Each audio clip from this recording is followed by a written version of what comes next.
இந்து சமய அறநிலைத்துறை அமைச்சர் வந்து சேகர் பாபு என்ன சொல்றாங்கன்னா, தமிழக முதல்வரோட வந்துட்டு முருகன் இருக்காரு. அவரை வந்து யாரு சேகர் பாபு யாரு? நான் திருப்பி சொல்ல வேண்டியிருக்கு. அவரோட சின்ன எசமா ஐ எம் அ கிறிஸ்டியன், நான் காதலித்து மணந்த என் மனைவி கிறிஸ்தவர்னு சொன்ன உடனே இவர் ஐயப்பன் கோயிலுக்கு போய் வேஷம் போடுறாரு, சாமியை சரணம் ஐயப்பாவா சொன்னாரு, அல்லேலுயா சொன்னாரு இந்த அல்லேலுயா பாபு.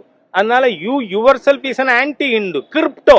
ஒரு பாதிரியார் சொல்றாரு, எனக்கு தெரியாது. அவர் சொல்றார் சேகர் பாபு கிறிஸ்தவர். நீங்க யூடியூப்ல பாருங்க, ஒரு பாதிரியார் சொல்லி இருக்கார், நான் சொல்லல. நான் அவர் ஹிந்து இல்ல பேசல. ஆனா நீ நடந்துன்றது ஹிந்துக்கு விரோதம், அதை சொல்லிடுறேன் நான்.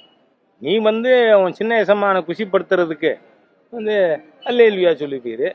அப்புறம் வந்து திருச்செந்தூர்ல இப்ப வந்து பாத்தீங்கன்னா, நான் காரை நிறுத்திவிட காரை கீழே வைக்கிறேன், ஒரு அடி பள்ளம். காரணம் என்ன? சிமெண்ட் போட்டு கட்டியிருந்தா தானே. மண்ணை கொட்டி கலந்து மீதியை திருடி தின்றுருக்காங்க அறநிலைத்துறை, லூட்டிங் தி ஹிந்து டெம்பிள்ஸ். அதனால்தான் அறநிலைத்துறையை தூக்கி எரியணும்னு சொல்றேன் நான். காரணம், கோவிலை கொள்ளையடிக்கிறீர்கள். இதுவரை பழனியில் நடந்த முத்தமிழ் கடவுள் முருகன் மாநாட்டுக்கு கணக்கு கொடுத்துருக்கா இந்த அறநிலைத்துறை? பக்தர்கள் பணத்தை திருடி இருக்க, அதுக்கு அக்கௌண்ட் கொடுக்கல. அதனால it is an anti Hindu anti Murugan government. பார்த்துப்போம் மே மாசம் என்ன நடக்குது.